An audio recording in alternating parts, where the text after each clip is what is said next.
My name is Monette, and this is my channel, Evolve with Monette.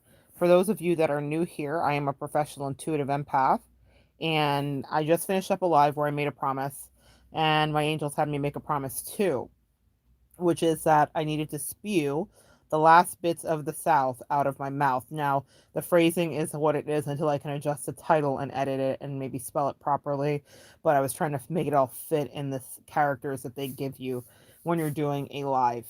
Spewing the last bits of the South out of my mouth. I just made a video where I was answering some questions that were emailed to me over the last couple of years by you guys regarding would I take my ex back, my ex bestie, my ex whomever, would I reconcile? And I was giving you some advice about narcissists and how that works, and that they essentially want to kill you if you come back and they're just bitter and they want to suck you back in and they still don't have commitment for you or clarity or anything that you need. That could be painted on any F-boy or any energy. The reason this comes up is because right now we are in Venus retrograde. It started on the 19th of December and it goes into the 29th of this month, which is January 29th. So in a few days it will be over. My angels gave me several assignments. They wanted me to teach about intimate communion. So I will be finishing up the chapters of that here coming in the next few days. They wanted me to work on some personal things for myself, which I've been working on as well.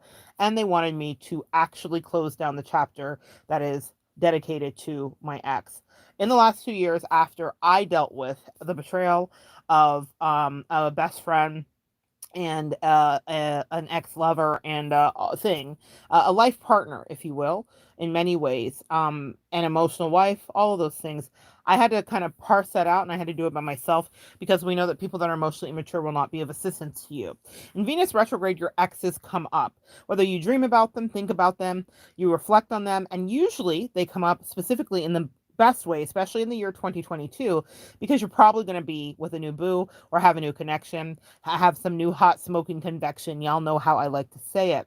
So that usually happens as a reflection. People think, oh, is my ex coming back? When I'm counseling my clients and they're asking me that, I tell them, no, it's really just about you assessing what you didn't like about that relationship and then adjusting it and getting it right in the next one. We create from contrast. So your exes come up because it was a blast from the past, but it's something that you needed to extract from that in order to create a more ideal and appropriately fitting partnership. We can review all the things that our exes did. And I detailed a lot of them in my last live that was just loaded before this. So if you really want to hear that story in full and you've not heard it before, then go feel free to listen to that. But what I will do tonight is unpack the very last of the good bit.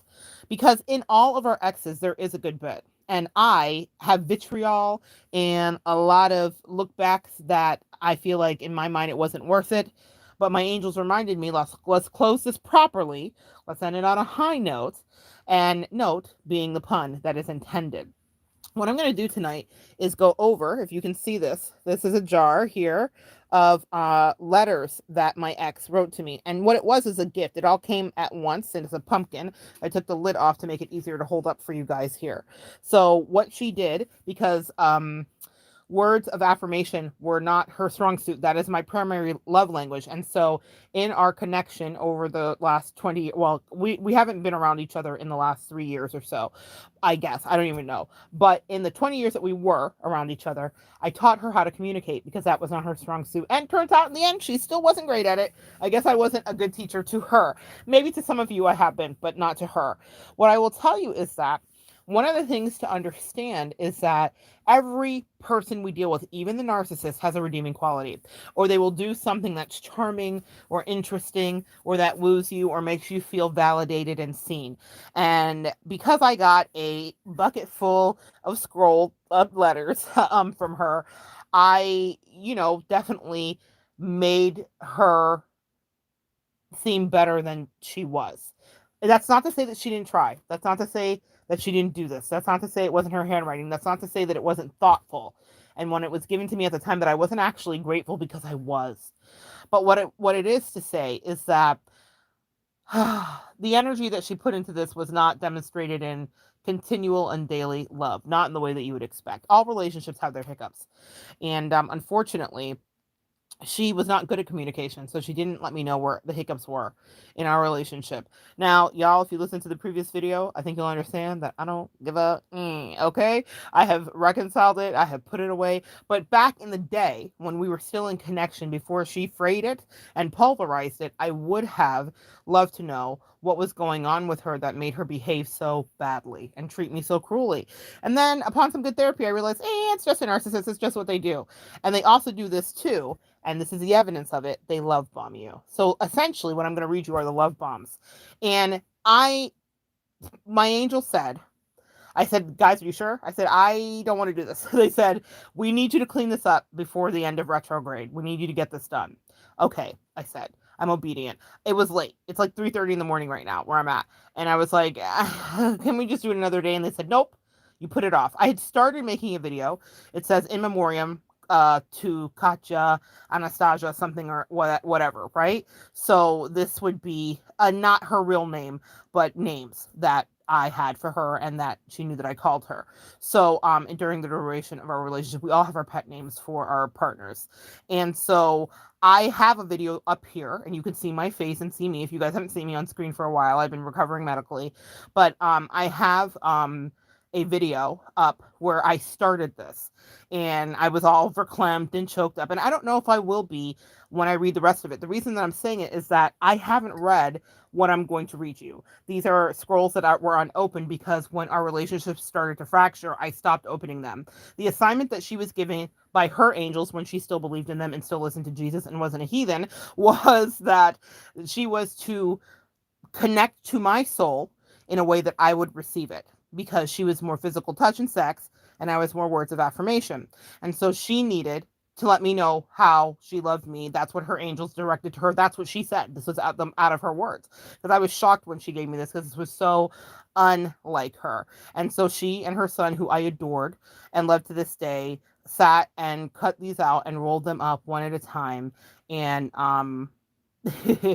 and it was really sweet. It was really sweet. Yes, y'all, they're the devil. Yes, we rebuke them. Yes, the garlic and the big cross to them. But hashtag comma, we once cared about them and they once had a relationship with us, even if they are a complete total narcissist. It is what it is. Well, this was a love bombing. So this is a part that appealed to my empath heart. So I can't promise you my reactions when I read these, but my angel said that you can use them to edify you. Maybe it's something that you need to hear from your ex that she wrote here that you never got said to you because you closed the door and you went no contact, or you decided not to go back for more abuse and you decided not to be triangulated with the third party and, right?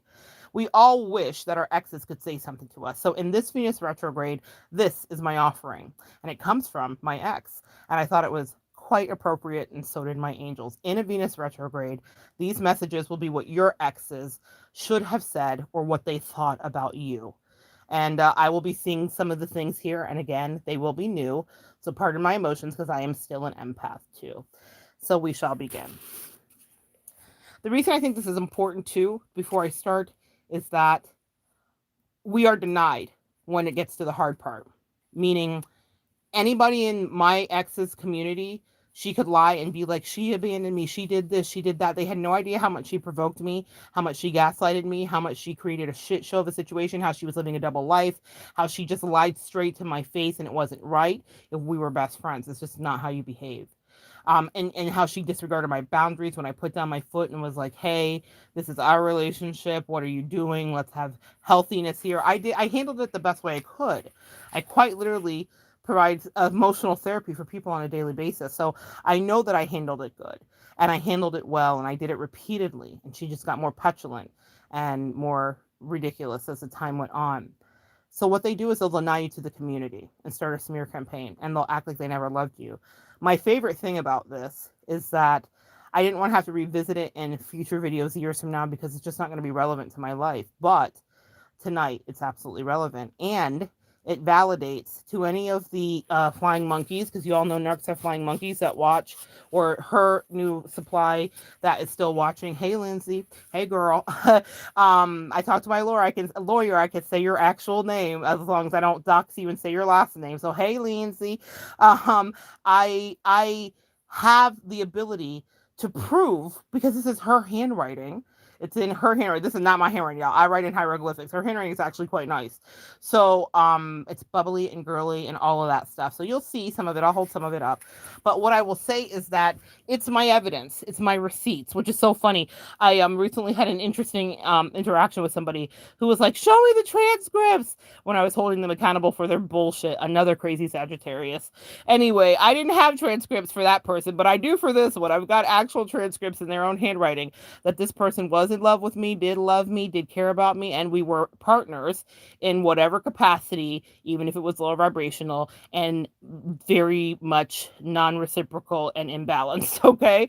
There was something that was there. And that was part of the thing that disgusted me the most. And I think maybe a lot of you guys can relate, especially because I just read your emails and talked about it in the last video, is the fact that they gaslight you to act like the relationship wasn't true. And maybe they act like they were embarrassed of you. This person was embarrassed of me. But as you will hear from these scrolls, when it was just us in privacy, that's not how it was at all. There was love or something, right? I've tried to figure out what the word is with my therapist, and she's given me a lot of proper, words that it could be and pointing me in the right direction on how to handle this as I got out of it. But yeah, there was whatever is in these scrolls. Whatever's in these scrolls, there was that. And for a lot of you guys, there was that too. There were moments that no one would ever see, and there are moments that they will deny to their new boo ever happened. Hey, Lindsay.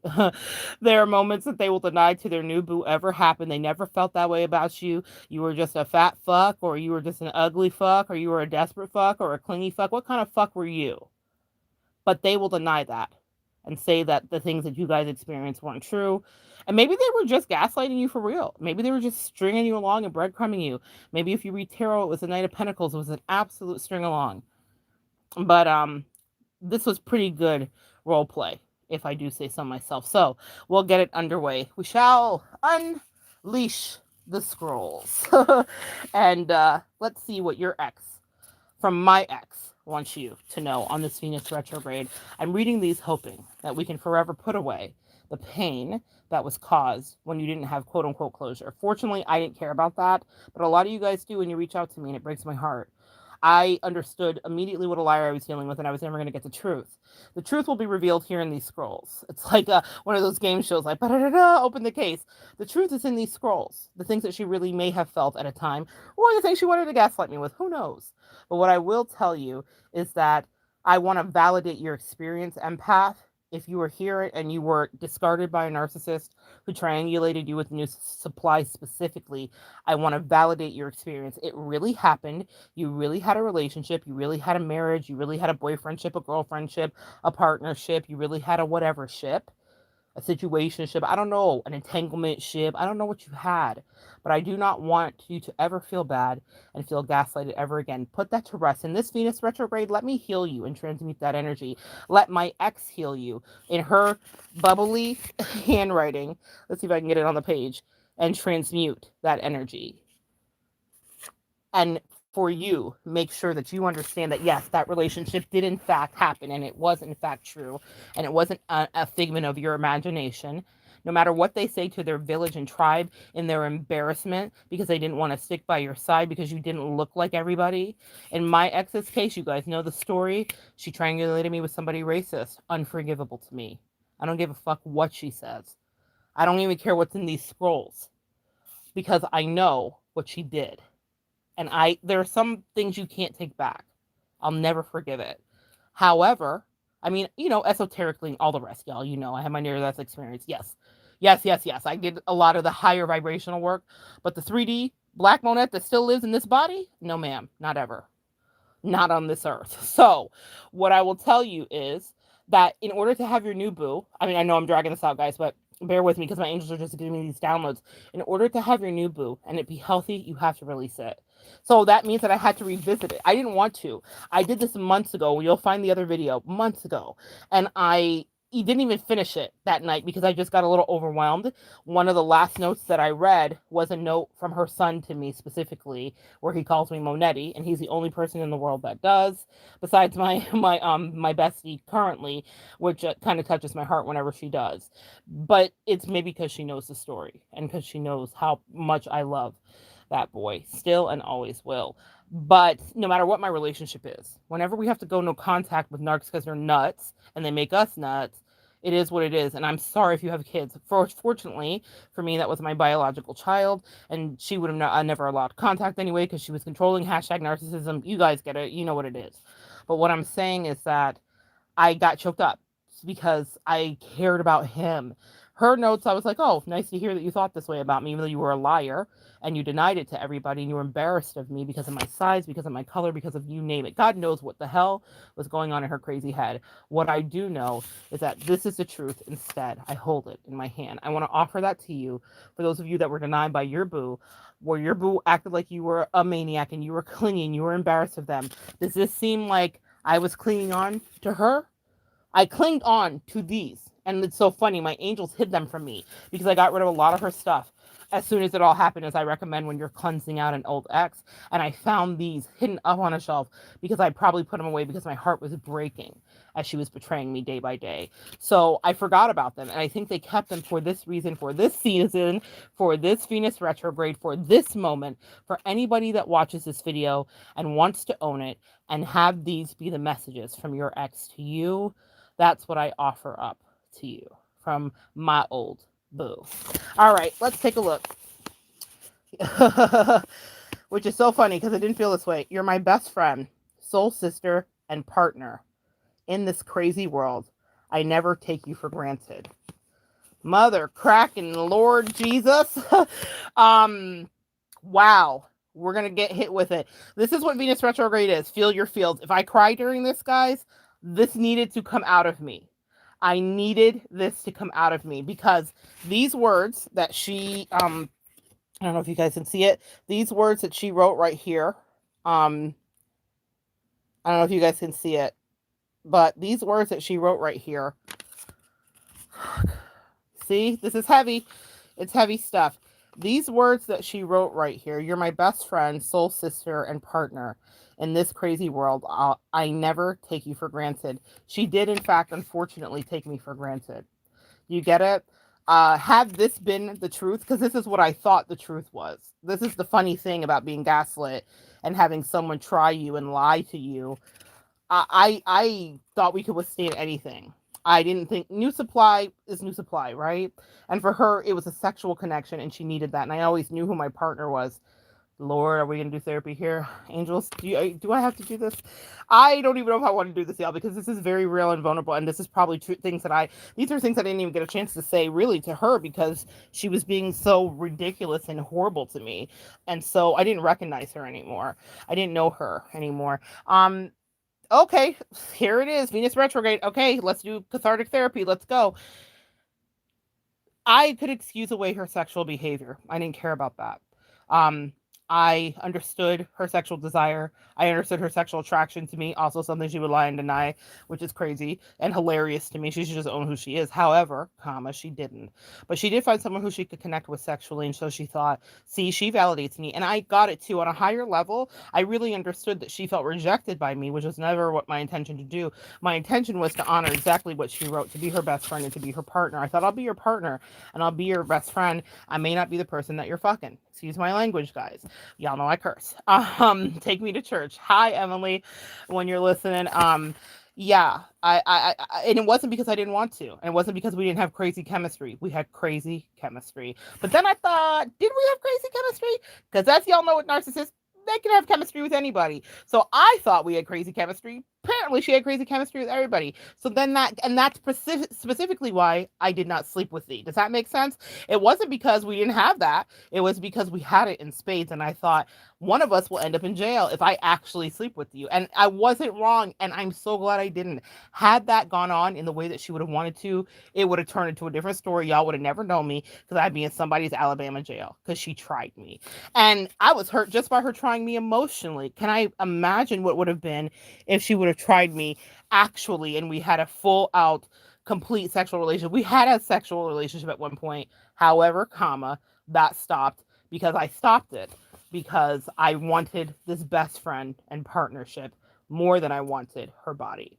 And she saw that as a rejection. And that's what sparked this whole thing. That's what started the destruction of our connection, was that she thought I was rejecting her and I wasn't.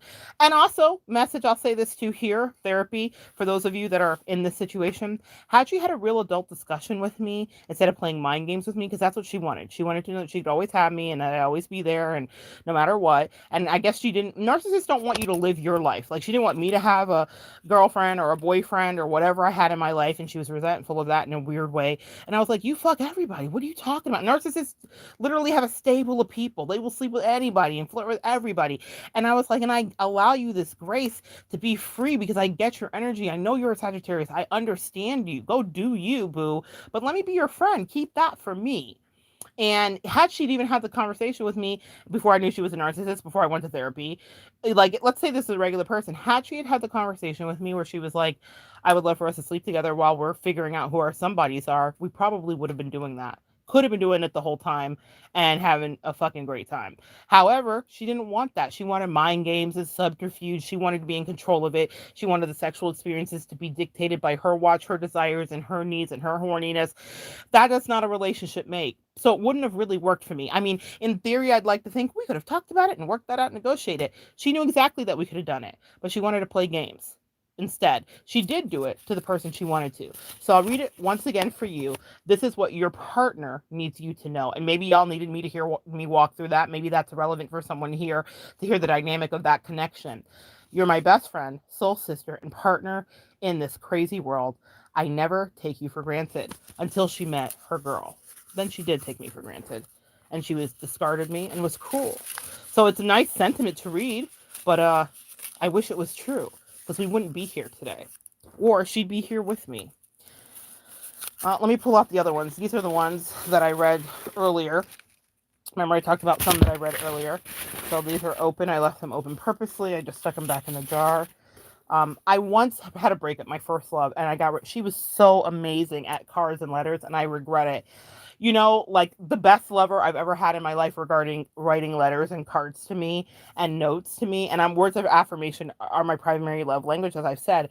So my first love, Jada, did that. And I remember we had a really bad breakup. We got back together and broke up all the time, but we had a really bad breakup, and I threw away all of her cards. And I was like it was back in the day before there was like, you know, like the smartphones really, but I could text her and I'd be like, I would text her what she said in the letter. I couldn't even like screenshot it to her. And I'd be like, you remember when you said this? Did you mean it? Ah! And I like ripped up everything and burned a lot of them. I still have a few, but she sent me the best things. And that's the kind of stuff you want to have when you're 80, like to look at the way that someone loved you, even though we weren't together and will never be. I regretted that so much. So I think my angels hid these from me on purpose so that I wouldn't do what I did then, because when you hate someone, when you realize that the cardinal sin and that they betrayed you and cheated on you emotionally and energetically, because she did. If you heard what I just read to you, she cheated on me emotionally and energetically. It validates it. She absolutely betrayed me, and she was incredulous and acting like she didn't understand. And I would have thrown all this shit away, like I did everything else. And my angels were like, no, for a reason, for you who's listening. So let's move to the next scroll. All right. You are not a prisoner to time.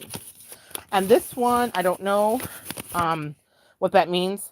There are times in my life where I thought that I was too old to accomplish things.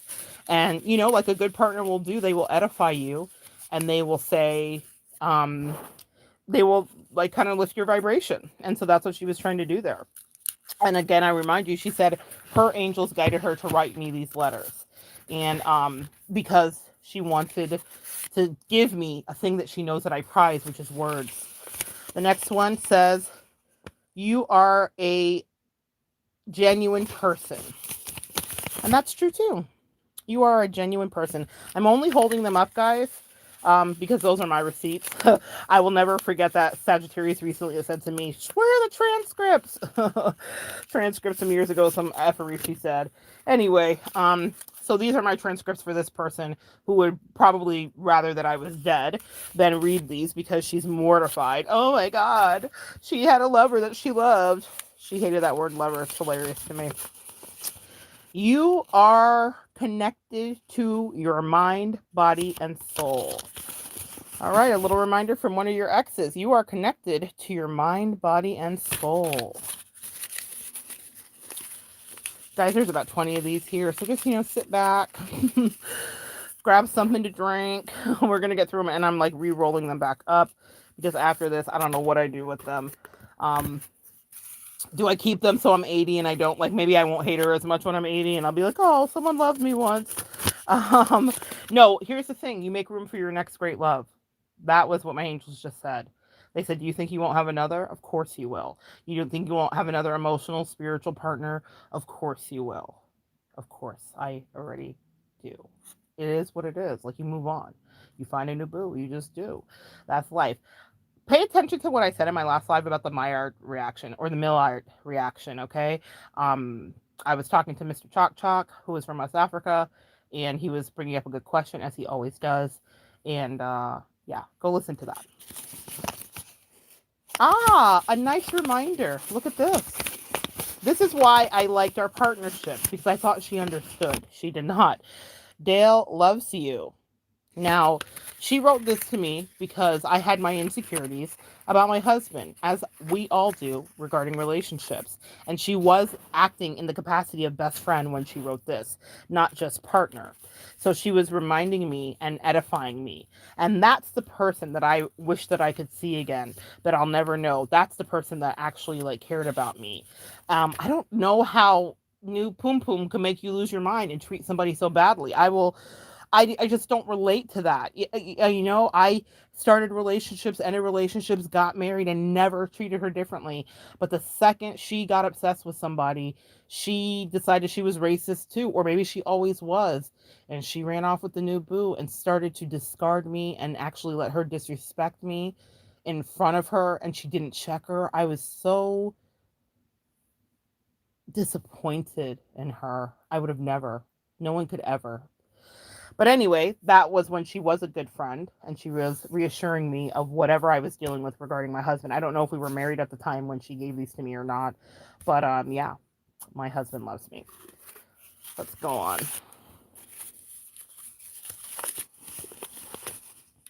I speak life.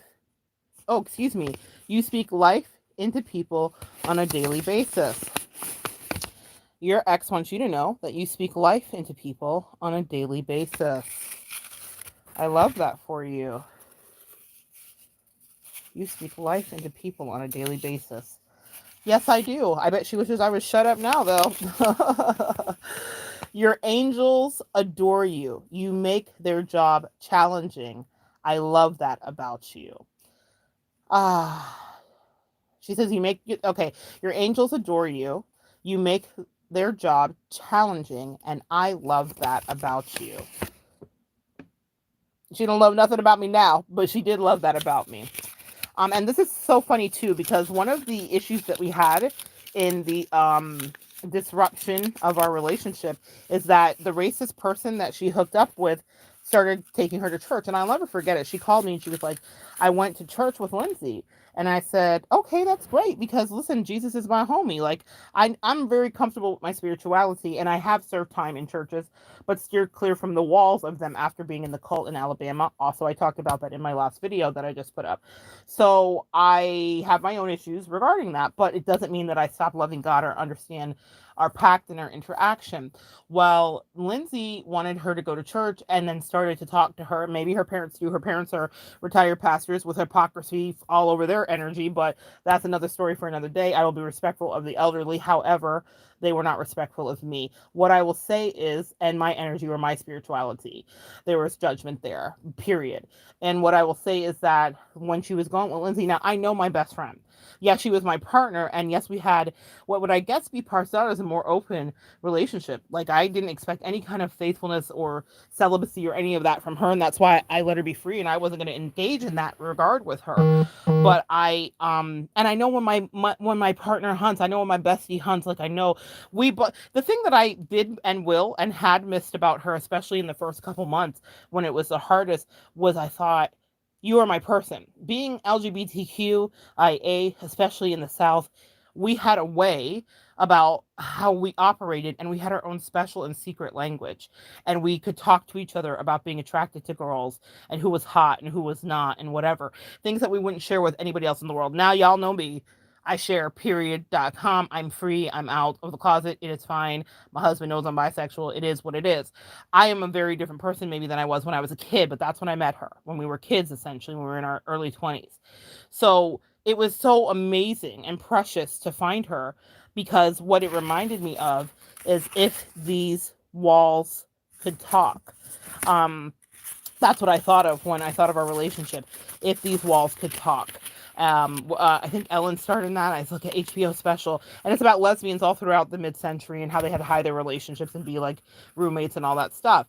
So we always had our plans to be essentially together, a part of each other's lives, even if we had other lovers. And we did have other lovers and relationships that we were delighted in and whatever, but we were each other's emotional and constant partner until she decided we were not.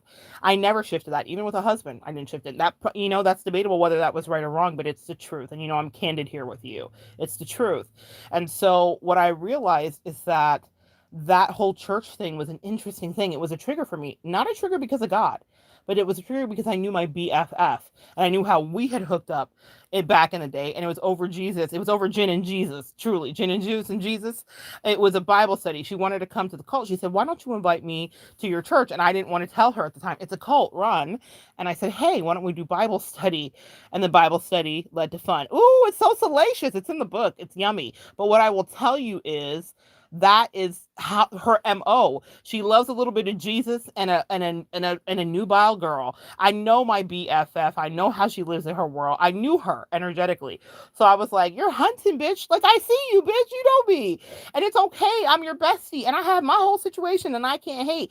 But it was the lies to me.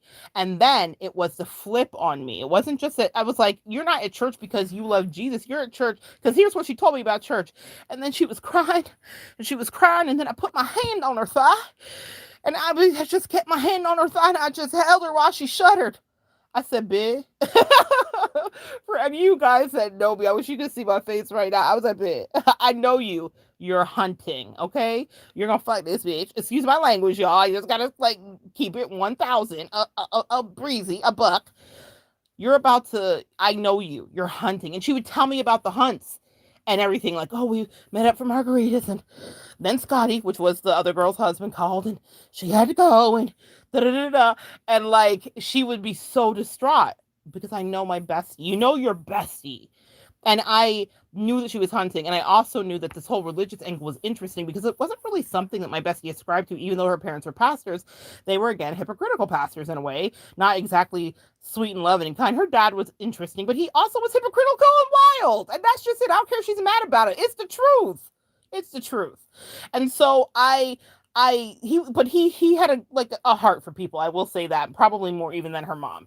God bless her mom. Bless her heart. Anyways, not what they say in the South. Bless her heart. A lot of judgment came from her. But what I will tell you is this: is that I was like, "Bestie, you don't have to always go the Jesus and poom poom route. Like, you could just say you like somebody, whatever the case may be." But then she turned it on me, and it became weirdly corrosively about my spirituality. You guys know I read cards.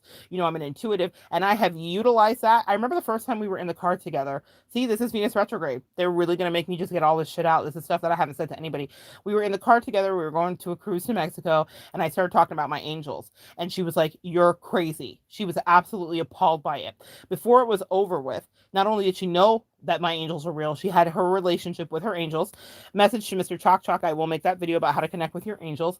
And I had introduced her to how to connect. And then she started to see signs and get feathers and get angel numbers and see license plates. When her son was going into the military, she started to get specific people that would be sent in, earth angels, to validate the choices. She would see messages on the back of license plates. She would send the pictures to me. "Look what my angels sent me." She knew they were real. But all of a sudden, because a new pussy she wanted to feel, she forgot that this is how she was learning to communicate, and it was not only real, it was great, and it was working for her. And then my spirituality became evil, and I was somehow the devil. And there are so many layers of unforgiveness that I have for her regarding the way that she turned on me, because I was like, "Are you kidding me? All for pussy?" Y'all, Venus retrograde, it's wild. I'm just gonna say the words. I was appalled. I was appalled. I was like, "You have slept with everybody. Who cares?" I know that must have been her person. And that's why I said I had to step out of the way, because I thought, "You're going to shun me When we met over Bible study, we met over Jesus. I have never deviated from the path. She used to ask me, how are you comfortable? We would lay in bed and she would ask me, how are you comfortable with your sexuality and the fact that you love God? We would be in bed and she was struggling with that. And I would be like, because I just know Jesus loves me and I know I love you and I love boom boom and I love women and I also like men too. Like, it was what it was. I reconciled that within myself. She couldn't. Closeted, she could not. Her and her wife closeted could not. And I'm not mad at anybody that wants to be in their closet. You come out when you want to come out. But what I did not understand was what all this, like, I'm going to church now is about. I said, are you going to church because you're seeking a connection with Jesus? Or are you going to church because you're seeking connection with New Poom Poom? Because I said, you don't have to do one to get the other. You do realize that. So it's so fascinating that she's like, you're angels, blah, blah, blah, blah, blah. Because by the end of it, I was an evil devil. Fascinating. This is very cathartic, y'all. Not gonna lie. All right. Let's see here. You're a superb listener. This looks like one that I have opened before. You're a superb listener. Maybe your ex wants you to know that. Did you listen to all their bullshit? Maybe your ex wants someone to know. You're a superb listener. You are warm, comforting, and inviting. Your ex wants you to know that you are warm, comforting, and inviting.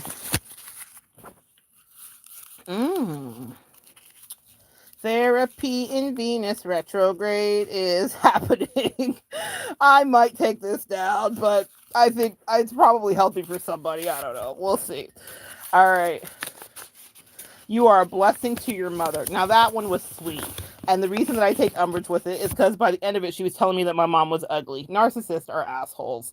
She was like, your mom looks really old and decrepit. Who says that? Even if it's the truth, who says that? A narcissist. That's who. Y'all, this is very healing for me. I'm not going to cry. I thought I was. We're almost through with it. We're halfway through and I haven't shed a tear yet because I can see the hilarity of it all. Yeah. That was something that she did do, and I held that against her too. We both had our grudges, didn't we? See? That's what Venus retrograde's about, getting all of the gunk up and out. I forgot about all that stuff, and she's reminding me of it. Let's see. You have done your work and continue doing it. Yes, I do. While they were acting up and scamming and sucking and fucking, I was working. That's what I did. I built my little empire over here, and I'm continuing to build. Yes, she's not wrong. Your ex wants you to know that you are still working. You had a good work ethic. You were an entrepreneur, maybe. Maybe you were a person that just was number one at your job. Did you work on your projects? Were you a good mom? What were the things that you did? Your ex wants you to know that you have a good work ethic. Let's continue. You're a gifted empath. By the end of it, I was a hot devil witch, but okay, I'll take it. Y'all, this is actually pretty healthy for me. I needed this. Yep, at the end of it, I was a hot devil witch. I was a big black bitch. I was a lot of things by the end of it. But here, I was a gifted empath. She just forgot that as soon as a new poom poom got in her way. Unbelievable. That is not how you treat a bestie. Besties will have crushes. Besties will have people that they want to be with, sleep with. That besties will be in whole ass relationships and have crushes on somebody else. And your job as a bestie is to hold space for them. That's what you do. It's what I was willing to do for her. But she got really confused. She did not understand the assignment. Let's carry on. You have never given up on me. Whew. This one hits hard, huh? You have never given up on me. A gift I can never repay. This shit's powerful, y'all. Yeah, I gotta put a trigger warning here for this one. You have never given up on me. A gift I can never repay. Oh, this one's tough. That one does pull at my heartstrings because I did give up. I had to give up because she was killing me. The way she was treating me was so uncalled for. And as you can see by her own words and her own handwriting, she knew that I deserved more. She knew that I deserved better. She knew that I deserved better. The way she behaved in the last couple of years of our connection because somebody else was new and hot smoke and convection was unacceptable. I fell in love and got married and never treated her differently. I remember taking her up to my in-laws and she showed her whole ass and embarrassed me. But after or before she did that, which is so funny. What's so funny is She was triggered by my sister-in-law. I'm just sharing this with you guys here. My sister-in-law is a pill. She is, and I've had the discussion with her, so I feel free to say it. Okay, she's a tough nut to crack. We have figured out our relationship, and we have figured out our relationship, and I've stood my ground. Let's just say that. But what I will tell you is this.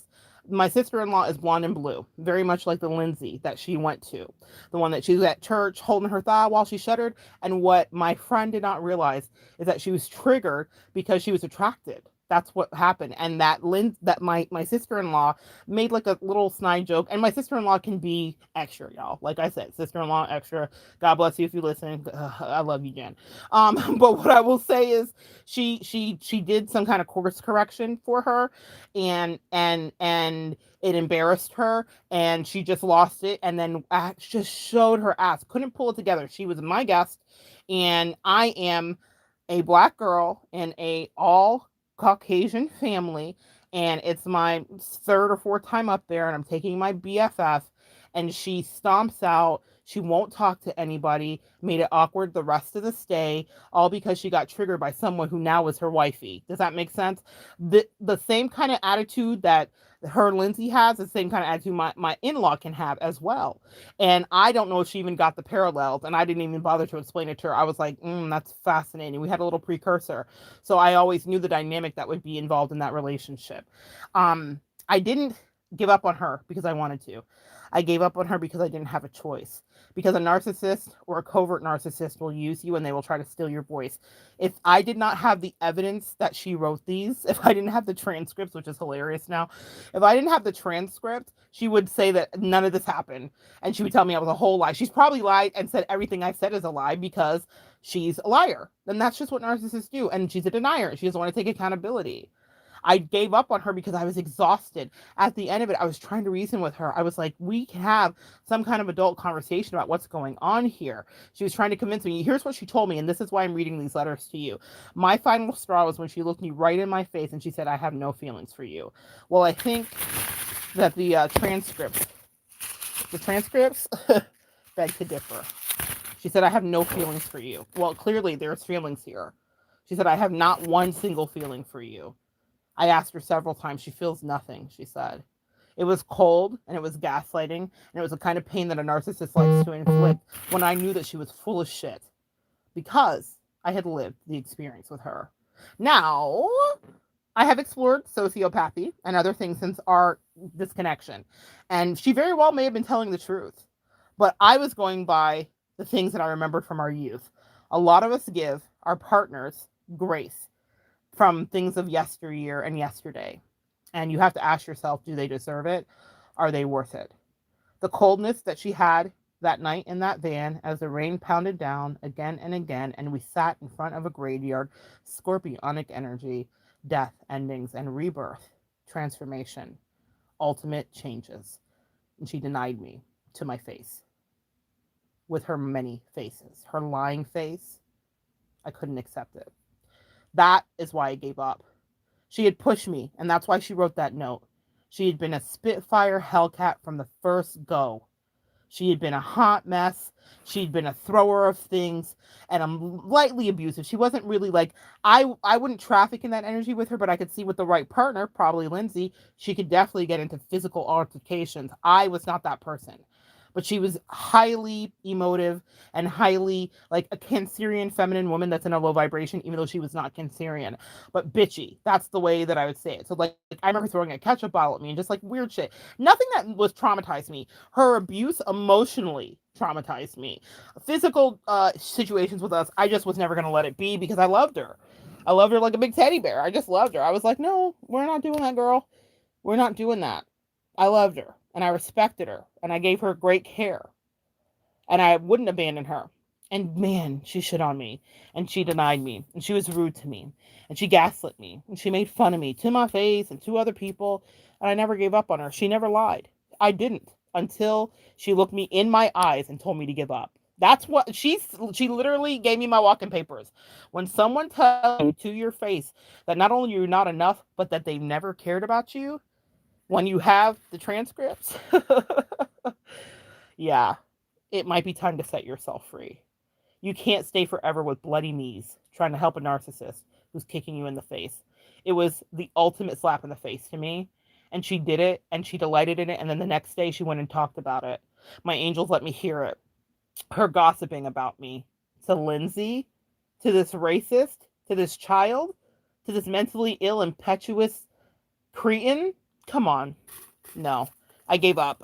You give up at that point because when racists decide they don't like someone black, well, we know how those attacks go. And I decided maybe the person that I used to know wasn't going to physically harm me, but I did not put anything beneath Lindsay.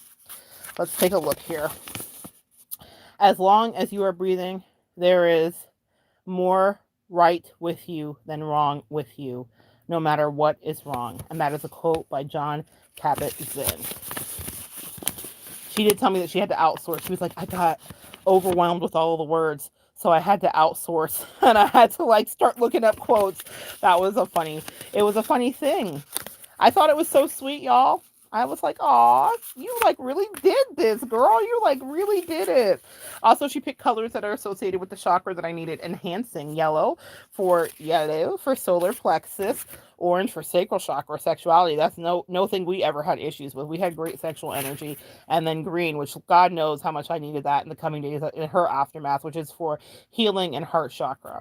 So, yeah. Next one. You are the person you were created to be. Some of your exes want you to know that you are the person that you were created to be. You are the person you are created to be. This is when I think she started running out of things, right? Let's see. You have the power to manifest. Hey, I love that one. Thank you, hater. You're right. I do have the power to manifest. Your ex wants you to know that you have the power to manifest. You have the power to manifest. What shall you manifest? Green for heart chakra. Oh, this one's going to be a long one. I still have like 8 more to go here. This one doesn't want to come off. It's stuck. She tied each one of these with like burlap. Personally, God bless America. It was very nice of her. You can't stop the waves, but you can learn how to surf. Jon Kabat-Zinn. I'm telling you, she ran out of things to say. The rest of these just might be quotes, which is kind of funny to me. If we were friends, I'd call her and be like, B, did you get tired? And I know she'd be like, B, I was so tired, bestie. I was so tired. We didn't call each other bestie, though. That's one thing we did not do. You have to have always new things with your new booze, right? That was not how we addressed each other. Yeah. We had other names for each other, but it wasn't bestie. But she was my best friend, as she said in the note that she wrote earlier. Let's see this one. You are thoughtful. Yeah, she was tired here, y'all. The rest are going to just be like, I like chips. This is so funny. It reminds me of my husband's affirmation letters. I like chips. All right, let's see. Your ex wants you to know that you are thoughtful. You are a fabulous chef. You are a fabulous chef, y'all. I'm going to tell you a funny story about this because we're here and you're still listening. God bless you. The last time that I was with her, I cooked. I cooked with her and for her all the time. And I was in much better health then, so I was fully stamina and able to. And the last time I was there, I didn't even drive up there. I got a ride because I was dealing with a whole car situation. And this was a few years ago. And I had groceries delivered because she never had stuff in her house really. And usually she would have stuff though when I would come and she'd be like, what do you want? But because she was caught up in the rapture of love. So she was a hot mess. Her house was a mess. She was a mess. Everything was a mess. And I was like shocked. She was also on drugs. Shit was wild. It was just what it is. It is what it is. It's in the book. It's the truth. And so she was very different. And usually she would like literally be a sweetheart and she would reach out to me and be like, what would you like? And what can I have for you? Like all friends do and all besties do when you guys go visit each other. Like, you know what your friend likes. And she'd have a basket for me and all that stuff. Not this time because she was caught up in the rapture of love. So I had groceries delivered to her house even though I didn't even have a car. And I cooked meals for her and whatever. So I make dinner one night. So it's so funny she says I'm a fabulous chef. And because she was triangulating and fully with her narcissist, being a narcissist, the Lindsay is a covert. Lindsay, you're an overt narcissist, a malignant narcissist. There's a free diagnosis for you, boo, because I know you're never gonna get therapy for real. But so Lindsay's a malignant narcissist in real life, and she is a covert narcissist, my ex bestie, and my ex-partner. That's really what I would call her. That was appropriate. She was my ex-partner, truly. She said it herself in her own handwriting and words with the transcripts. And so anyway, I make dinner, and I always made it gourmet because I loved her and I always want to do something special. Plus, that's how I treat my guest. Even though I was a guest in her house, that's how I treat her too. And I always cook specific food for her son as well because I loved him and still do. And so I made dinner, and it looked a little fancy. I don't even remember what it was that I made, but she took a picture of it and she was sending it to Lindsay. Remember, Lindsay, when she sent you that picture that night? It was about like 8 or 9. And so she took a picture of it and she sent it to Lindsay, and she lied to me and she said, "Oh, I'm just sending this to the girls at work." Well, she hated all of the girls at work except for Lindsay because that was her girl, that was her work wife. I know she wouldn't be sending it to Mackenzie because she hated on her because she didn't like when she talked to Lindsay. Hashtag lesbian drama. Anyway, so I knew what she was doing, and I'm like, why is she lying to me about this? She doesn't have to lie to me about this. She doesn't have to tell me that she's sending it to the quote unquote girls at work. Like, I know what you're doing. And then it was just so rude to me. And I was like, this is a person who you potluck with and you guys cook each other's food. Why are you, as I'm thinking, if you like her and you care about her, why are you being rude and sending her a picture of my gourmet ass food that she could never replicate on her best day, dying day, or living day? She couldn't do it. I'm just saying, guys, I'm culinary and actually trained, okay? Classically French trained chef. So I was like, even though, yeah. So I was just, it was an interesting moment for me. So it's so funny that she's like, you're a wonderful chef.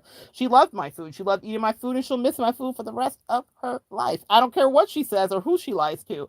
She will, because I cook special food for her specifically all the time, and it can't be replicated. You can get your best Julia Child book, Lindsay, do your best. But the thing about it is that she was trying to cause Lindsay stress. Lindsay, I had your back that night. I was like, damn, she's really a bitch. Why is she sending you a picture of my food? It was so trifling to me that she would do that because she wanted to triangulate Lindsay. Because at that time, I was the most delicious supply for her. And she knew that Lindsay was rabid. They were having great sex and great fights, and she was getting all of her attention, everything she was covetous of that Lindsay would reject her for in any other day. But when I was there, Lindsay was highly attentive. And this is something that the narcissist also does too. I remember being there one visit when her sister was in town, and she was very disdainful of her sister. Heather, if you're around and you're listening too, I'm sorry, it's the truth. She loves you and she needs you, and I hope you don't abandon her. But the truth is that she was very disdainful of her sister, felt like she was very judgmental. I don't know what it is. Life is life, and siblings are hard. And now that I'm with my own siblings, I get it. So I don't want to be in too much judgment of that. But what she did do is triangulated me against Heather. But Heather and I actually ended up really liking each other, and Heather actually bought me my first espresso machine, which was so funny because we really like coffee, and the partner that I had was terrible. Like, her version of good coffee was McCafe, and we kind of like made fun of her together, and it was kind of funny, and it was like family fun. It wasn't like anything mean. But I remember her being like pretty much clung to my leg and not wanting me to work because she was like, don't leave me with her. So when I got to be messaged, someone here needs to hear this, on the opposite end, I realized that that was the same exact triangulation that she did with Lindsay. So while she's sending her pictures of my food, and Lindsay was extra calling and there was no boundaries, and it's like, if you have a guest come into your house, you're going to say to someone, don't call so much, don't be so extra, I'll see you in a week. And here's the thing that's so funny. Her son, when I would come visit, would literally not go hang out with his friends as much because he would like just a night or two to be in the house, just to be with our energy. Sometimes we play board games. Sometimes he'd just be in his room playing a video game, and he knew that I was going to cook him food. But he, as a child, God bless his soul forever, had enough respect to know, not coming out to play today, Trevor, because my family's in town. I watched that child at 8, 9, 10, 11, 12, 13, 14, 15 do that repeatedly, year after I went there. But when my grown ass partner did not give a care, yeah, I had to give up because I thought, there is no more love in this cup, that you don't have enough respect for me to not be on the goddamn phone, girl. Y'all know how it is, in front of me, and then lie to my face and act like I don't know. It was a Lifetime movie. And I realized that she wanted to get Lindsay all in a ruckus. She wanted the sex to be hotter. She wanted the interactions to be better. She wanted all of her attention because she finally had her attention. And it was all petulant. And I'm like, we're 40, bitch. Grow up. This is inappropriate. Now, narcissists never grow up. They are forever the age that they're stunted at. But I got it, and I realized I can never look back. That one night of her showing my food and being like, "Oh, look what she's making." Now, she knew that girl didn't like me, and she knew that girl was racist. And what is someone that doesn't like you, who is also racist, going to do when they see that food? Hate on it. So why was she sending it? There was no good agenda that she had at any angle other than to make herself feel important. And I was disgusted. So yeah, I am a great chef, and she'll miss it, as well she should. Let's carry on. And what I was making the point of was the triangulation. I knew what she was doing to me because she did it to Heather. Yes, Heather, she did it to you. Yes, I don't even know if you're here still, Jennifer. She did it to you too. Were you another girl for Jennifer? I can't keep up. Your 37th year here on this earth is going to be beautifully breathtaking. It was beautifully eye-opening. That's the year that she started her bullshit. That's the year that I predicted that she would be on her bullshit, and that's why these didn't get read. I quite literally stopped reading it at my 37th year because she was too busy trying to be the best in bed to everybody. So I just was like, wow, this is taking a lot of energy out of our relationship. I thought that we could have a friendship because you shouldn't really care who your friends sleep with, and that's why I purposely stopped the sexual part. But man, I couldn't do anything to stop.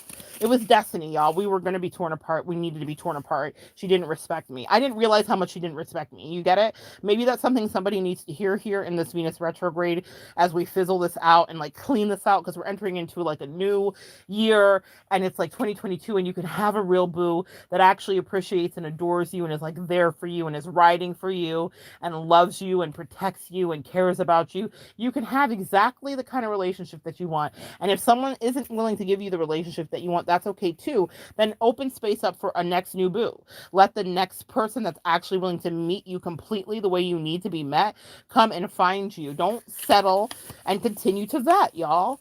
And that's why we're doing this. That's why I am cathartically pouring my heart out here to you and being team TMI on team too much on the internet, because I want you, because this lives forever, right? I want you to understand that you too have to go through this Venus retrograde. Just because I'm your practitioner and a teacher and you come here and sometimes I have some cool advice that my angels give me to give you doesn't mean that I did not have to go through this bullshit to get it to you. I walked through all of this. I have an ex, even though that's, again, not what I call her. I had an ex-partner. I had an emotional wife. I had a person who that was my delight. I loved her. I loved her. To say that I didn't love her just because she's a narcissist would be a lie. I did love her. She clearly did not love me. And that is how I got free.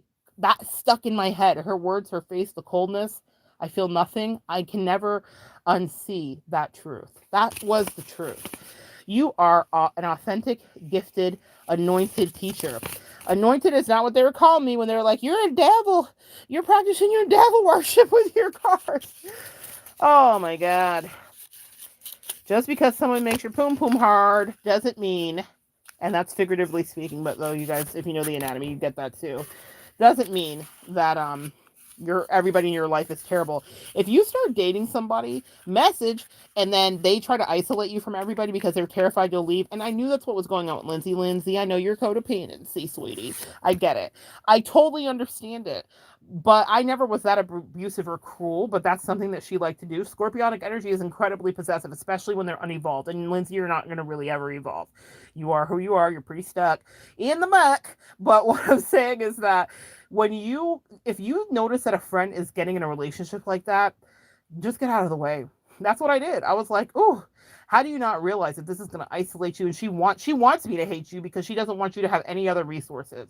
And mission accomplished. I mean, I will say you're thorough on that. You should have worked on getting your degree, Lindsay, because that would have been something you could have done. Artist, you're an artist. And listen, that's no hate to anybody that hasn't got a degree. Lindsay spent a lot of time on fuckery. She had a degree in fuckery. Okay, her PhD was in fuckery. Have you ever known people that are busybodies, that are assholes, that are gossips, that have no idea about something, and she was advising her and doing whatever? Also, I will say this too. We can't blame everything on Lindsay. My narcissist wanted to do what she wanted to do. She triangulated. She lied on me. She made it seem like I was like the horrible spouse so they could have something to cross compare. Lindsay didn't like Scotty. She didn't like my hair. Whatever the case may be. That's how people will be. They needed something to bond about. Both of their spouses were fat. The sex wasn't what they wanted it to. All that bullshit. We all can cry about something, and they needed something to commiserate about. So now they can live in misery. You get it? But I cannot blame it all on Lindsay. You can't blame the side chick, the new supply, whatever. They only do what your narcissist, your ex, your toxic boo, your partner, whatever, your wifey, your man, your husbandy allows them to do. My person at the time loved it. She used me. She triangulated. She was purposeful. She was mean. She was cruel. Lindsay wasn't in the van unless it was tapped, which it may have been because hashtag Scorpio bullshit. But Lindsay wasn't in the van when she was looking in my face and telling me, I feel nothing for you. Lindsay wasn't there when she was silent treating me and slamming the door in my face and throwing shit at my head. Lindsay wasn't there for that. That shit she told Lindsay about because she was delighted with it and it made her poom poom hard. And she just thought it was so great to be disrespectful to the only person that she just said has never been the one to walk away. When everyone else gave up, when everyone else had called her on her shit, knew that she was a sneaky bitch, when everybody else knew that her coming into the family was an infiltration and that she was shady AF. Stacy clocked you. She was right. Stacy, you need some therapy too. Okay, real talk. You really need some therapy. However, you weren't wrong, were you? Sean, you need therapy too, but you saw things and you weren't wrong. They saw who my partner was all along. She knows who these people are, but I did not, because I did not want to abandon her. Empath, don't let your people skills, your people personhoods, don't let that keep you mired in something that's not good. And don't blame the side chick completely, because I cannot blame everything on Lindsay. Is Lindsay a racist? I can't say that emphatically. Did Lindsay attack me because I was fat? I can't say that emphatically. Did she make fun of my list? I can't say that emphatically. Did you ever read about Moses, Lindsay? No, you didn't. Because do you read well? I don't think so. I can't say that emphatically. What I also can say is, or you don't read for pleasure and leisure anyway. Do you know that your wife does? That she actually likes to read books? I don't know if she does anymore, but she used to. That's why I liked her, because I thought she was an intellectual boo. I do have a thing for a sapiosexual. I guess she's just sexual, no longer sapio. What I will say here is this. We often get caught up in the triangulation of the person, and that's why I thought I can't exist here. Because I can be outside of the club, and you think I'm a punk. I ain't never scared. I can't be running up on this little white girl who thinks she has a lot of mouth and thinks that she's so big and bad, but really, if she was in my face, it wouldn't go down like that. At all. At all.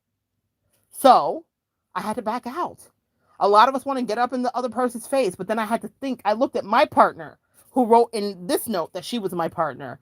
I said, oh, this is what you're about. You love this. You are relishing it. Like a pig in shit. Well, I'm going to leave you to your shit with your pig. I'm out of it. Don't blame it on the other person, y'all. They only do what your person allows. You're an artist. Your partner wants you to know that you're an artist. I am an artist, and I have created art out of the shit that she left me with. Voila, abracadabra. What does Future say? Voila, magic. That's so funny because my partner reminds me of Future. She is everything that you know about Future. If you know who Future the rapper is, he is more known for his baby daddiness-ish and his bad baby daddy behavior than he is for his music. You're intensely creative. Ooh, intensely. I am. My wordplay is interesting. I bet she hates it now. Venus retrograde is magic, guys. Venus retrograde is having me clean this out. I'm actually really glad that I read these tonight. You know, can you imagine if I would have read these when I was freshly hurt, when I was 2 months in, when I didn't know my worth, when I was still struggling and I felt rejected and I couldn't believe she triangulated me, and when she got on, she left my ass for a white girl. But now it's funny. It's your world. Give it a twirl. You are extremely smart. Yes, I was so smart that I outsmarted you. You were playing Connect 4 with Dum Dum, and I was playing chess. Checkmate. And let's continue. We only have 5 more. Yes, I gotta take some Tylenol here. You are wealthier than you could ever imagine. Ain't that the truth? Your ex wants you to know that you are wealthier than you could ever imagine. You are a fountain of knowledge and wealth and resources. You are a manifester of things. You can bring in anything you want to bring in. You are wealthier than you could ever imagine. That is something you need to know. Ah, this is hilarity. Your ex wants you to know something, that you are something they would never be. You are loyal. The whole premise of this conversation was her lack of loyalty. You see that here in her words? You are loyal. That's hilarious to me. On yellow, solar plexus, which is for self-esteem. Hilarious, hilarious. You are loyal, guys. It's sweet. You're loyal. She was not. All right, let's clarify this next one. Clarify. I'm so used to reading cards now that everything's a clarify. I found myself saying that the other day, Mr. Chalk Chalk, if you're here. I was reading your messages and I was like, clarify, clarify, because it's just like a thing I say now when I read.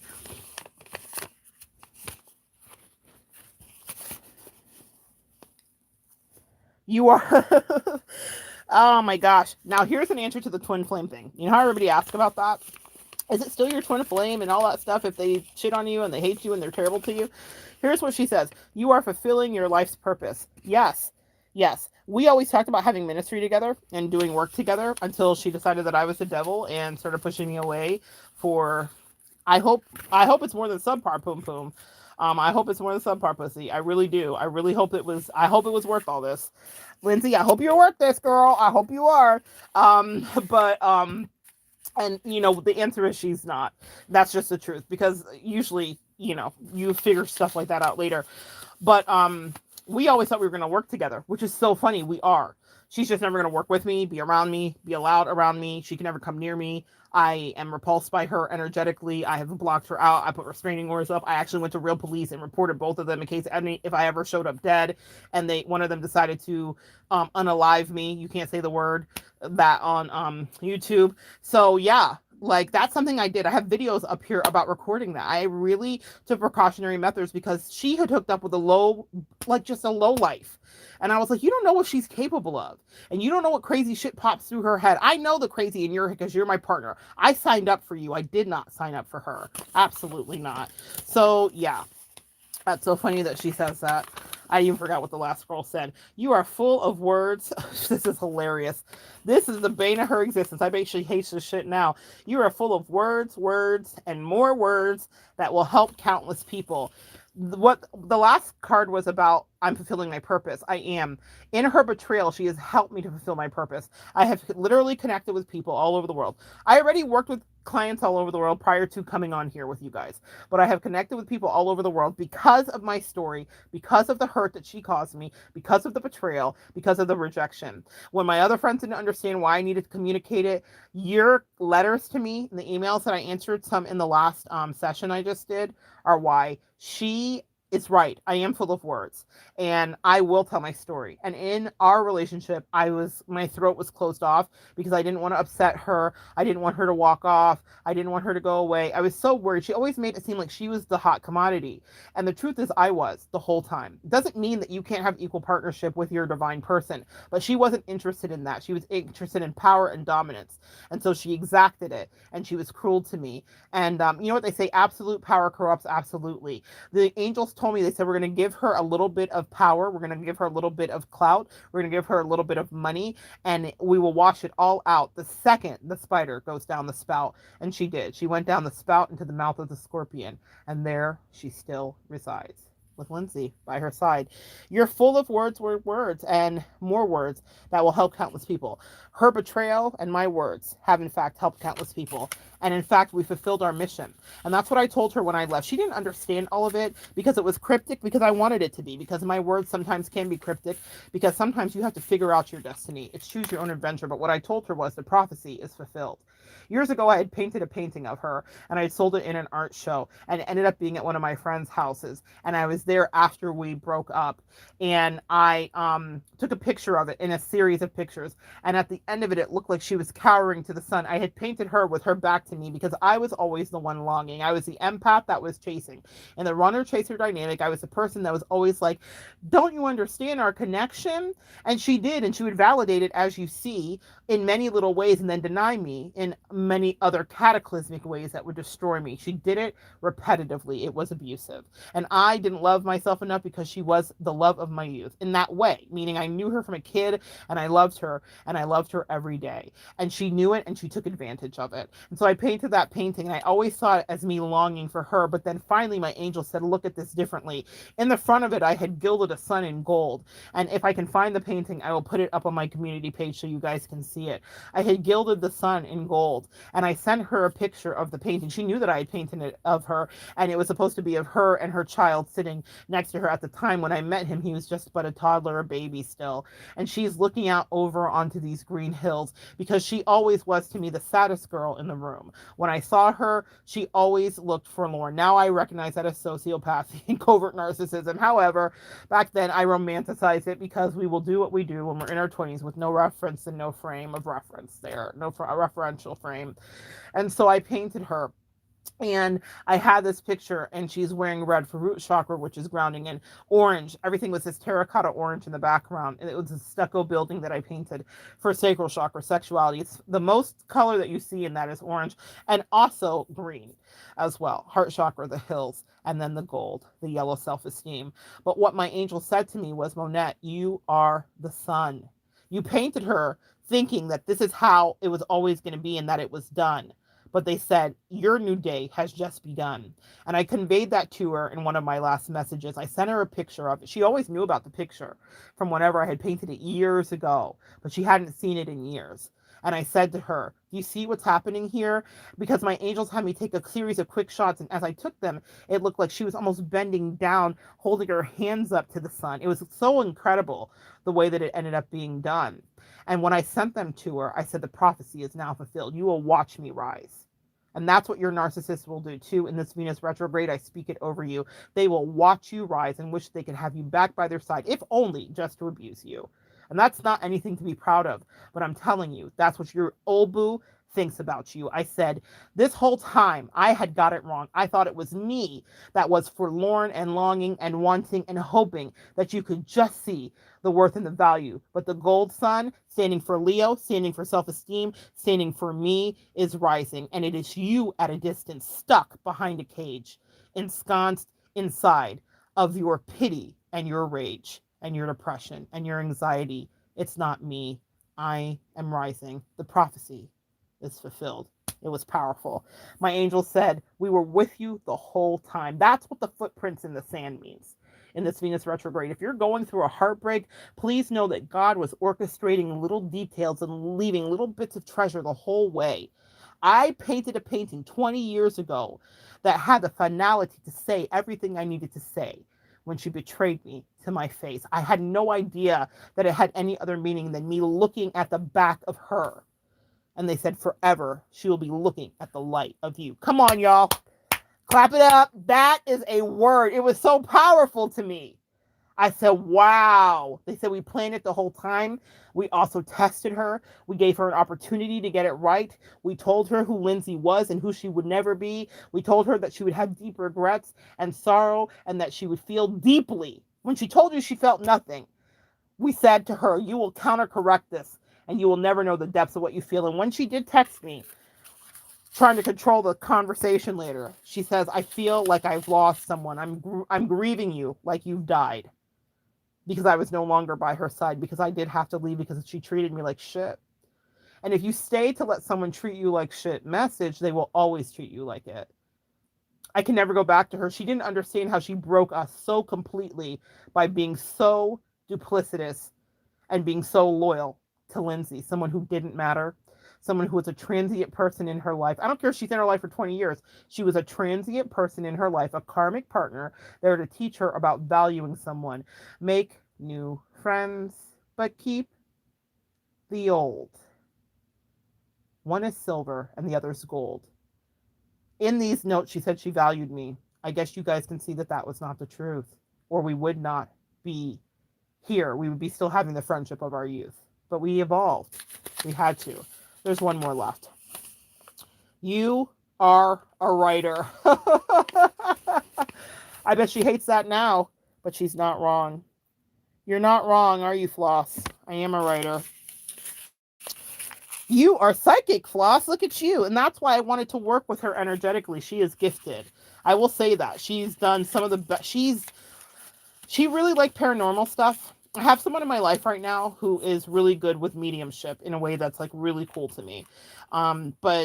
But my Flossie, that's what I called her, um, because she was always a show off. She was always thought she was hot shit, and I liked it. I supported her. A good friend will find the thing in you that other people find annoying, and they'll edify it. I always knew she was flossing. I always knew that she thought she was extra special, and so I supported it. I gave her that nickname, Flossie, my floss. She because I imagine us playing doubles tennis and she would be drinking vodka for breakfast because I knew who she was. See, when you love someone, even your ex who tried you, you love them completely. She did not love me completely. She shunned me. She was embarrassed of me. She judged me, and she did it with somebody who was racist. I'm never forgiving it. And so I can't move past that energetically to be like, let's go back to the good old days. No, because what happens when the next Lindsay comes your way? And the next Poom Poom sparkling and magical, and you have to touch it too. But does that mean that you have to disown me to do what you got to do? I couldn't relate because when she was showing her ass, embarrassing me in front of my exes and in-laws, or excuse me, my in-laws and all that stuff, and exes too. She embarrassed me in front of my exes as well. Um, yes, yeah. Yeah, in Alabama, yes, she did. She embarrassed the shit out of me in front of that girl too. So, I couldn't, I just couldn't reconcile it because I would never do those things to her. I would never treat her that way. And I was saying something earlier about her embarrassing me in front of my in-laws, but when we were around my husband, they had got into it because sometimes your bestie and your husband, well, this was their relationship. It was contentious. She was mean to him. She didn't really love him, and whatever the case may be, and whatever. And like I said, me and husband had our own issues that started off in our own kind of non-committal rocky. So all the things, guys, nobody's story is perfect or linear. But what I will say is that I was always defending her. And he was kind of a jerk to her, but he was not wrong. He called her on something that she did all along that I didn't even think about, which was kind of just get away with con artistry and like not paying for something all the way. And I was like, I didn't care because she was my Flossie. You get it? When you love someone, you don't care. And I'm one of my other love languages is like gifts. So I didn't care about all that stuff, but he does because he's a Capricorn and he's very like tight, like that way. He has issues with money and people. So he would keep a tally. I did not. And he like called her out on something and they got into a fight and they were both squaring off and I'm in the middle of them and I said, you will apologize to her because this is my friend. This has been my best friend. This is my partner. She's been in my life and she will be here after you if you don't get it right. I said that to my husband and we were up there to do our second wedding. So we hadn't even been married that long. We've been married a few months and we were up there to do our second wedding because we did one in Florida and then we took one to his family up north. So she was there to help me and kind of be like my wingman and all that stuff. And I was very grateful for her. I really enjoyed, I mean, it was a funny story because we let husband pick the lodgings and men picking lodgings never goes well. And we both hated it. We would have done much better. We were really good at picking Airbnbs. So, that was one thing we did well. She did well. But then she also started doing that for Lindsay. See, nothing was sacred. You get it? But I defended her to my husband. I did the thing that I thought was right to do. You defend your husband to your boo. You don't discard them. She discarded me easily for someone. I had been with my husband for umpteen years when that moment happened. Lindsay was a co-worker. You get it? You get the incredulousness that I had? I couldn't rationalize it. It was so bad. I was like, everyone knows that your coworkers aren't your friends, that you don't want them to really see you drunk, that you don't really let them come to your home. Not really. Like you might out of a corporation of 75 make one or two people that are actually friends that stay with you. I have, but not everybody. And they don't stay the whole time and you have to really vet them. Anyway, that was not anything she wanted to do. And I couldn't relate to it. Even her kid was like, what are you doing with this person? This is not your real friend. Monette's your friend. Like the whole thing was insane. And here I am defending her and making my husband apologize and making her and letting her get away with her bullshit con artistry and murder that she loved to do and have her nose in the air and treat all of my in-laws like shit, even though she ended up dating my in-law, ironically. Hey, Lindsay. And so what I will tell you is that is something that you do when you love your friend. You'll stick up for them like that. And that's who I am. I am loyal to the end. She said so in her notes. And that's what you need to know that your ex knows about you. Unfortunately, they were not loyal to you. And that's the cleanup that I'm doing on aisle 10 in this Mercury retrograde, or excuse me, well, it's also Mercury retrograde too right now, but Venus retrograde. I am just cleaning it all out. The last remnants of the South in my mouth, it's gone. This felt so good. There's one more, guys. It's the color yellow for self-esteem. And now all of these memories can be buried. And also they are here to be seen. For anyone that ever doubted that love ever existed here, or that she ever did whisper sweet nothings into my ear, she's a liar. Of course she did.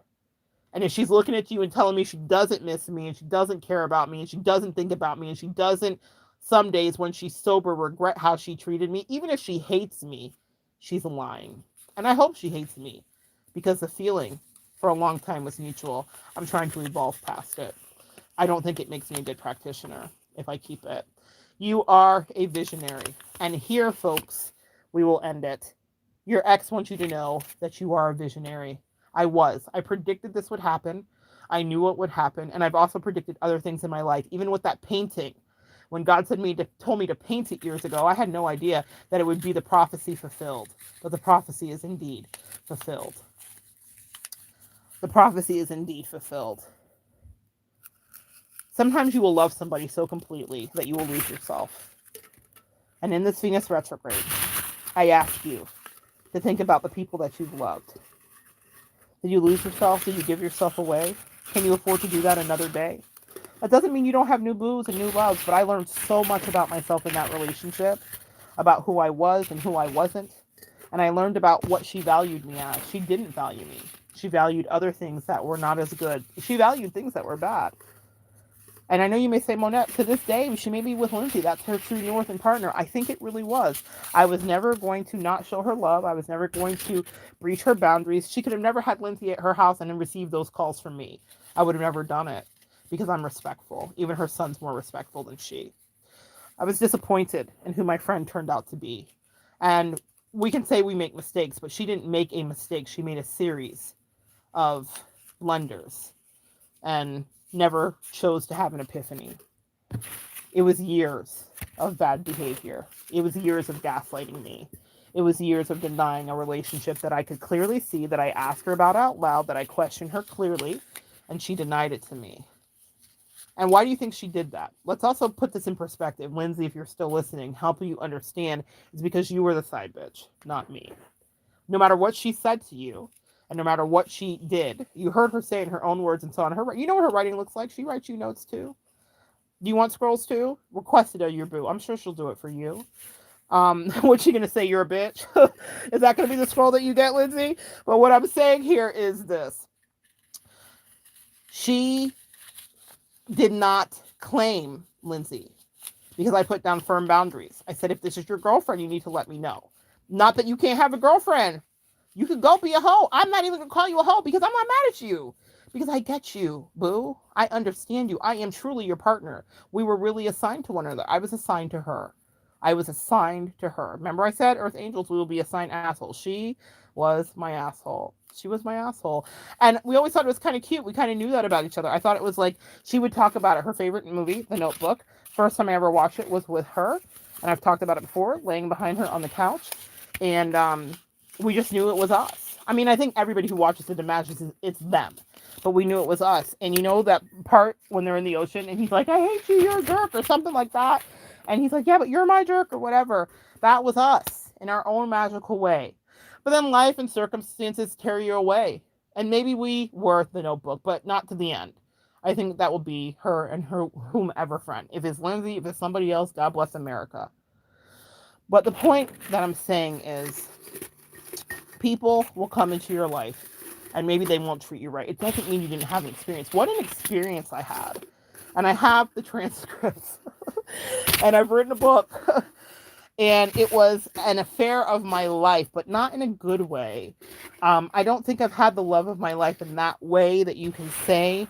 I have. No, that's not true. I had a captain who was truly probably the great love of my life. And I have a husband who's a life partner. There are differences. I'm very comfortable with that. Not everybody that you're with long term is going to do all of the things. And that's okay because life always brings something new. I have a fantastic partnership with my husband. And I thought I had a good partnership with this person too.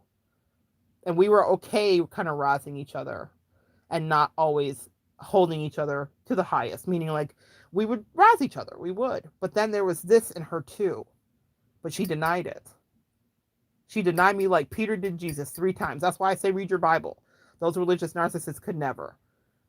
I knew what would happen because I'm nobody's Jesus, but it meant that she was embarrassed of me because it meant that she didn't have access to popularity. And now she's mortified. Probably she's still alive. I don't even know if she's alive or dead, and I don't care. I don't check. I don't look. I don't do any of the things because when I leave something in the past, it's dead. It doesn't mean that I won't talk about it, but it does mean that I'm not one of those people that's like, where's my ex? Lindsay, relax. I'm not that girl. That's you. That's your job. Scorpio energy is going to stalk for life. I'm never going to do that. It's beneath me, truly. That's my Leo energy. There's a reality and a regality there. Truly, Leo people don't do that shit. Like, we just lick our wounds until we heal. We take a long time to heal, but we don't really like look back at it because we always know there's another bus coming. It is what it is. So if I wanted another energetic partner or person in my life, I manifest it. Period. That's it. She said it in the notes, didn't she? You are a fantastic manifester. It's in the transcripts. I just manifest it and you move on. But my moving on has taken long because it was 20 years. For my Ethel, if you're listening, this is why it's taken 20 years. There was so much to unravel in a relationship. What is that refrain from Rent? 500, 600, what is it? 6,000, 1,000, 110 minutes. Y'all know I don't know the words to anything. Belinda, are you here? I have no idea what the words are. How do you measure a season of love? How do you measure a season of love? Even though it didn't go the way I wanted it to, in this Venus retrograde, I want to honor you and I want you to honor your ex. Maybe write a letter to your ex. Don't send it. No reconnection. Y'all know my rules.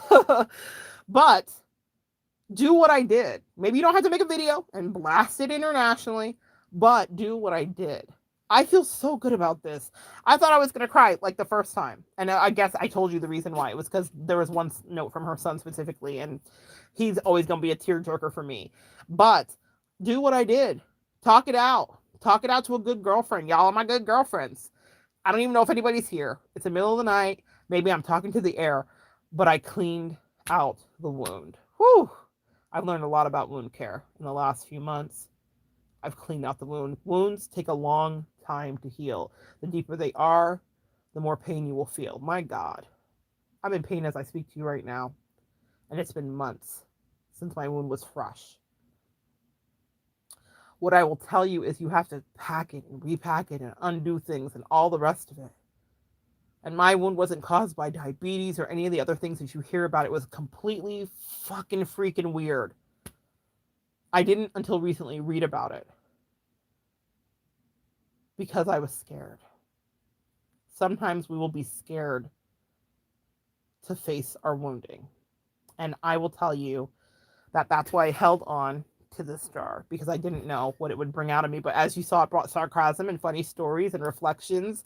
Looking back on, what is that song? Looking back on my yesterdays, I see reflections of you and me, reflections of the way life used to be. Hey, reflections of the love you took from me.